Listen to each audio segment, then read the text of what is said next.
Evening. आज के इस वीडियो में मैं आपके साथ बात करने वाला हूं एलिफैटिक हाइड्रोकार्बन यानी एल्केन वाले चैप्टर पे multiple choice question, MCQ type question जो कि आपके एग्ज़ाम में आने वाले हैं। मैं कोशिश करूंगा कि मैं बिल्कुल बेसिक लेवल से स्टार्ट करूं और हर एक रिएक्शन को समझाने की कोशिश करूं ताकि आपको समझ में आ सके। अगर अभी तक आपने चैनल पे आप नए हैं तो सब्सक्राइब ज़रूर कीजिए, लाइक कीजिए और बाकी लोगों तक भेजिए। बाकी व्हाट्सएप पे एक ग्रुप मैंने बनाया है बीएससी फर्स्ट सेमेस्टर के स्टूडेंट के लिए। अगर आप चाहें तो आप उस ग्रुप को भी ज्वाइन कर सकते हैं। मैं ग्रुप का लिंक भी डिस्क्रिप्शन बॉक्स में दे रहा हूँ, आप वहाँ से उसको भी ज्वाइन कर सकते हैं। तो स्टार्ट करते हैं हम। पहला सवाल है hydrocarbon are compound which contain bond between. Hydrocarbon कौन से कंपाउंड, हाइड्रोकार्बन में किसके बीच बॉन्ड होता है? पहला ऑप्शन है कार्बन और हाइड्रोजन, दूसरा है कार्बन ऑक्सीजन, तीसरा कार्बन नाइट्रोजन, चौथा है ऑक्सीजन एंड नाइट्रोजन। तो बेसिकली जैसे नाम ही से समझ में आ रहा है, हाइड्रोकार्बन का मतलब होता है ऐसे कंपाउंड जिनमें हाइड्रोजन और कार्बन के बीच क्या हो, बॉन्ड हो। तो यहाँ पे करेक्ट आंसर क्या है? ऑप्शन नंबर ए करेक्ट है। वो है क्या है? हाइड्रोकार्बन में हाइड्रोजन और कार्बन के बीच में क्या होता है? बॉन्ड होता है। तो ऑप्शन नंबर ए क्या है? करेक्ट है। अब दूसरा सवाल है saturated hydrocarbon has dash bond between carbon and carbon atom. Saturated hydrocarbon में कार्बन और कार्बन के बीच में कैसे बॉन्ड होता है? तो ऑप्शन नंबर ए है ट्रिपल, बी है डबल, सी है सिंगल और डी है आपका ऑल ऑफ दिस। तो जो सैचुरेटेड आपके हाइड्रोकार्बन होते हैं उनमें जो कार्बन और कार्बन के बीच में होता है वो जनरली सिंगल बॉन्ड होता है, इसीलिए उन्हें सैचुरेटेड हाइड्रोकार्बन कहते हैं। जबकि आपके जो अनसैचुरेटेड हाइड्रोकार्बन जो होते हैं उनके बीच में कार्बन और कार्बन के बीच में डबल बॉन्ड या कार्बन और कार्बन के बीच में ट्रिपल बॉन्ड भी होता है, इसीलिए उनको अनसैचुरेटेड कहते हैं। तो यहाँ पे जो हमारा करेक्ट आंसर है वो है ऑप्शन नंबर सी, वो है सिंगल। हाँ, सैचुरेटेड हाइड्रोकार्बन में कार्बन कार्बन के बीच में कैसा बॉन्ड होता है? सिंगल बॉन्ड होता है।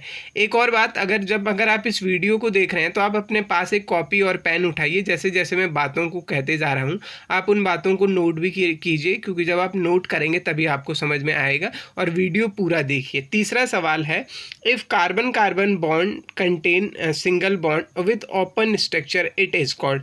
अगर कार्बन और कार्बन के बीच में सिंगल बॉन्ड हो और जो स्ट्रक्चर हो अगर वो ओपन स्ट्रक्चर हो तो ऐसे कंपाउंड को क्या कहता है? ऑप्शन नंबर है एल्केन, बी है साइक्लोएल्केन, सी है अल्कोहल, डी है नन ऑफ दिस। तो अगर कार्बन और कार्बन के बीच में सिंगल बॉन्ड हो और वो ओपन स्ट्रक्चर हो, खुला स्ट्रक्चर हो, तो वो एल्केन होते हैं। तो यहाँ पे जो करेक्ट आंसर है वो है आपका क्या? एल्केन। चौथा सवाल है if carbon carbon atom bond contain single bond with close structure it is called. Option number A alkane, B cycloalkane, D alcohol, D है ऑल ऑफ दिस। तो अगर कार्बन और कार्बन के बीच में सिंगल बॉन्ड है और आपका क्लोज टाइप स्ट्रक्चर भी है, रिंग भी बनी हुई है, तो वो एल्केन नहीं होता है, वो क्या होता है? साइक्लोएल्केन होता है। तो यहाँ पे correct answer option number B है। ध्यान देने वाली बात यह है कि अगर कार्बन और कार्बन के बीच में सिंगल बॉन्ड हो और वो आपका ओपन स्ट्रक्चर हो तो वो एल्केन कहलाता है, और अगर कार्बन और कार्बन के बीच में सिंगल बॉन्ड हो और अगर वहाँ पे रिंग टाइप स्ट्रक्चर हो तो वो क्या कहलाता है? आपका साइक्लोएल्केन कहलाता है। अब अगले सवाल पे आते हैं हम। Alkane are called paraffins due to. Alkane को पैराफिन कहते हैं क्यों? ऑप्शन नंबर ए है less reactivity, B more reactivity, C moderate reactivity, D none of this. तो एल्केन जो होते हैं उनको हम पैराफिन्स भी कहते हैं। पैराफिन्स का मतलब होता है, जरा समझ लेते हैं, एल्केन को हम पैराफिन्स कहते हैं। सैचुरेटेड हाइड्रोकार्बन आपके पैराफिन कहलाते हैं और जो अनसैचुरेटेड हाइड्रोकार्बन होते हैं उन्हें ओलिफिन कहते हैं। अब पैराफिन का मतलब क्या है? पैरा का मतलब होता है लिटिल और एफिन्स का मतलब होता है रिएक्टिविटी। तो जो कम रिएक्टिव होते हैं उनको हम क्या कहते हैं? हम उनको एल्केन कहते हैं। तो यहाँ पे जो करेक्ट आंसर है वो है आपका ऑप्शन नंबर ए। एल्केन को पैराफिन्स इसलिए कहते हैं क्योंकि वो क्या होते हैं? कम रिएक्टिव होते हैं। जनरली एल्केन आपके केमिकली रिएक्शन शो नहीं करते हैं आपके नॉर्मल कंडीशन पे। वो ऑक्सीडेशन, रिडक्शन, इन सब चीज़ के लिए इनर्ट होते हैं। लेकिन जब आप हाई टेम्परेचर और हाई प्रेशर का इस्तेमाल करते हैं, ड्रास्टिक कंडीशन लाते हैं, तो तब वो रिएक्टिव होते हैं। अब हो गया छठवां सवाल है CnH2n is general formula for. CnH2n किसका जनरल फार्मूला है? ऑप्शन नंबर ए है साइक्लोएल्केन, बी है alkane, C both of this, D है नन ऑफ दिस। तो जो CnH2n है वो जनरल फार्मूला होता है किसके लिए? आपका साइक्लोएल्केन के लिए भी होता है और एल्कीन के लिए भी होता है। बेसिकली CnH2n जो है ये दोनों के लिए ही फार्मूला है, लेकिन अगर सिंगल बॉन्ड के साथ आपका रिंग वाली स्ट्रक्चर होगा तो वो साइक्लोएल्केन हो जाएगा, और अगर कार्बन कार्बन के बीच में डबल बॉन्ड हो जाएगा तो वो क्या हो जाएगा? एल्कीन। तो यहाँ पे CnH2n क्या है? दोनों का फॉर्मूला है, साइक्लोएल्केन का भी और एल्कीन का। तो करेक्ट आंसर क्या है आपका? Option number C. सातवां सवाल है alkene plus H2 in presence of palladium oblique platinum by nickel, तो वो एल्कीन बनाता है। इस रिएक्शन को क्या कहते हैं? Option number A Wurtz reaction, B Frankland, तीसरा है सेटिबियर और सेंड्रन, और डी नन ऑफ दिस। तो बेसिकली इस रिएक्शन को हम कहते हैं हम सेटिबियर या सेंड्रन रिएक्शन कहते हैं। इसको याद भी रख लीजिए, वो डायरेक्ट पूछ सकते हैं आपको। तो मतलब जो हो गया है एल्कीन का, आप जब कैटालिटिक हाइड्रेशन करते हैं, कैटालिटिक हाइड्रेशन करते हैं तो तब क्या होता है? आपका एल्कीन बनते हैं। एल्कीन पे हाइड्रोजन जोड़ने पे आपका क्या बनता है? एल्कीन बनता है। इस रिएक्शन को हम सेटिबियर या सेंड्रन रिएक्शन कहते हैं। आठवां सवाल है alkane can be obtain from alkyl halide by which of the following reaction. आप एल्केन्स बना सकते हैं एल्किल हैलाइड से किस किस मेथड से? ऑप्शन नंबर ए है वुड्स, बी है वुड्स फिटिंग, सी है फ्रैंकलैंड, डी है ऑल ऑफ दिस। तो जो चाहे आप वुड्स से जाएं, चाहे आप वुड्स फिटिंग से जाएं, चाहे आप फ्रैंकलैंड से जाएं, तो ये सब तरीके से आप क्या बना सकते हैं? एल्किल हैलाइड से एल्केन बना सकते हैं। तो करेक्ट आंसर क्या है? Option number D. इन सभी के बारे में मैं बात करूंगा आगे। नौवां सवाल है when two similar alkyl halide react with sodium metal in presence of dry ether this reaction is called.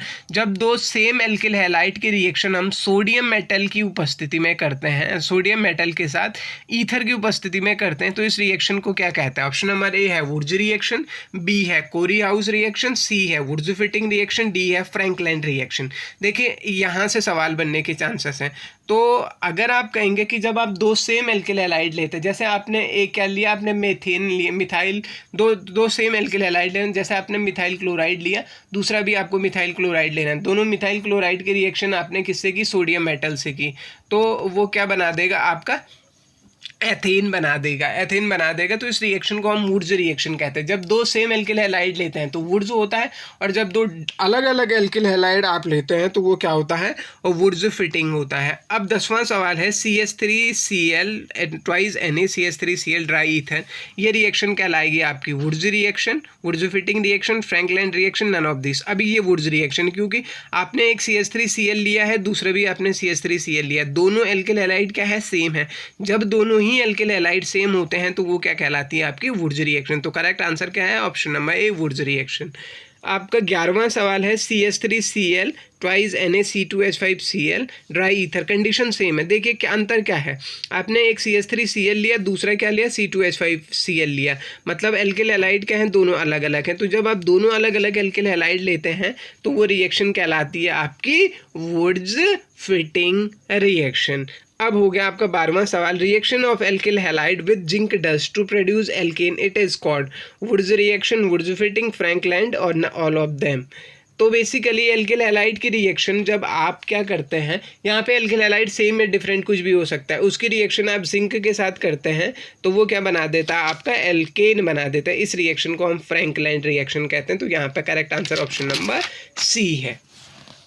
13वां सवाल है आपने क्या किया? RX और plus HS in presence of zinc oblique HCl, यहाँ पे A बना है प्लस HX, यहाँ पे A क्या है? Option number 1 RH, B RR, C RX, D none. तो यहाँ पे करेक्ट आंसर होगा आपका RH। कैसे हो जाएगा? HX बाहर निकला और RH ही तो बचा आपका। तो ये क्या हो जाता है? एल्किल हैलाइड पे जब आप किसका जिंक एल्किल हैलाइड का आप रिडक्शन करते हैं तो वो क्या बनाते हैं? एल्केन बनाते हैं। 14वां सवाल है reaction of Grignard reagent with water producer. जब ग्रिग्नार्ड रिएजेंट की रिएक्शन आप वाटर के साथ करते हैं तो वो क्या बनाता है? ऑप्शन नंबर ए है एल्केन, बी है एल्कीन, सी है अल्कोहल, डी है फिनॉल। तो जब आप एल्केन के साथ, यहाँ पे करेक्ट आंसर है option number alkane. Grignard reagent होता है RMgX और उसकी रिएक्शन आप वाटर से करेंगे। कॉपी पेन उठाइए, लिखिए RMgX हो गया है ग्रिग्नार्ड रिएजेंट, और उस पर आप वाटर यानी HOH की रिएक्शन करेंगे तो R के साथ हाइड्रोजन आ जाएगा, RH हो जाएगा, प्लस ऑफ Mg के साथ OH और X आ जाएगा। तो यहाँ पे क्या बन जाएगा, एल्केन आपका करेक्ट आंसर। 15वां सवाल है सोडा लाइम। सोडा लाइम है NaOH, दूसरा है CaO, तीसरा ऑप्शन है NaOH प्लस CaO, डी है नन।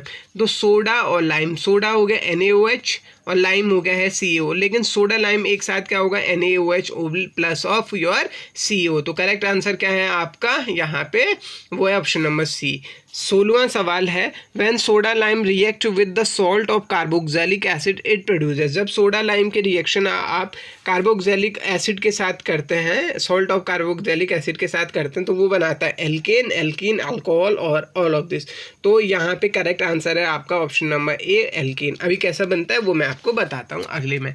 तो ये हो गया है आपका RONA, ये हो गया है आपका कार्बोक्सिलिक एसिड का सोडियम सॉल्ट, और इसकी रिएक्शन आपने सोडा लाइम से, ये सोडा हो गया और ये लाइम हो गया। सोडा लाइम के साथ क्या, तो यहाँ पे क्या निकला, एक Na ये है, दूसरा Na ये, 2 Na हो गया, एक C ये हो गया, 2 ऑक्सीजन और तीसरा ऑक्सीजन ये, तो Na2CO3 बन गया, बाहर निकल गया, और बचा क्या, सिर्फ RH बचा। तो आपका जब आप कार्बोक्सिलिक एसिड के सोडियम सॉल्ट की रिएक्शन करेंगे NaOH के साथ, तो वो क्या बनाएगा आपका एल्केन बनाएगा। इस रिएक्शन को क्या कहते हैं, डिकार्बोक्सिलेशन, कार्बोक्सिलेशन, हाइड्रोलिसिस, डिहाइड्रेशन।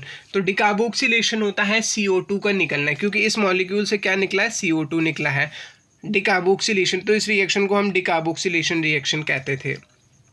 18वां सवाल है which of the following reaction is use for the decrease of carbon chain. Carbon chain में डिक्रीज के लिए कौन सी रिएक्शन का इस्तेमाल करते हैं, वुर्ज, डिकार्बोक्सिलेशन, हाइड्रेशन और नन ऑफ दिस। क्योंकि डिहाइड्रेशन रिएक्शन में, डिकार्बोक्सिलेशन रिएक्शन में आपका डिकार्बोक्सिलेशन रिएक्शन में क्योंकि आपका CO2 बाहर निकलता है, इसीलिए कार्बन चेन क्या हो जाती है, छोटी हो जाती है। तो यहाँ पे करेक्ट आंसर क्या है, option number B decarboxylation. Wurtz में आपका कार्बन की चेन बढ़ती है, कार्बन की चेन बढ़ती है, और जबकि डिकार्बोक्सिलेशन में आपकी कार्बन चेन क्या होती है, घटती है। 19वां सवाल है alkanes are non polar, polar, both और नन ऑफ दिस। बेसिकली जो एल्केन होते हैं वो नॉन पोलर होते हैं, क्योंकि कार्बन और कार्बन के बीच में इलेक्ट्रोनेगेटिविटी डिफरेंस तो होता नहीं है, और कार्बन और हाइड्रोजन के बीच में इलेक्ट्रोनेगेटिविटी डिफरेंसेस बहुत कम होता है, तो इसीलिए उनको हम नॉन पोलर कंसीडर करते हैं। Starting member of alkane family are solid, liquid, gas और नन। बेसिकली इसको ऐसा समझिए कि इसका शुरुआती जो आपके मेंबर होते हैं किसके, एल्केन के, वो क्या होते हैं, आपके शुरुआती मेंबर गैस होते हैं। कार्बन नंबर 1 से लेकर कार्बन नंबर 4 तक गैस होते हैं, 4 से लेकर 18 तक आपके लिक्विड होते हैं, और 18 से ऊपर आपके सॉलिड होते हैं। तो करेक्ट आंसर क्या है आपका, ऑप्शन नंबर सी।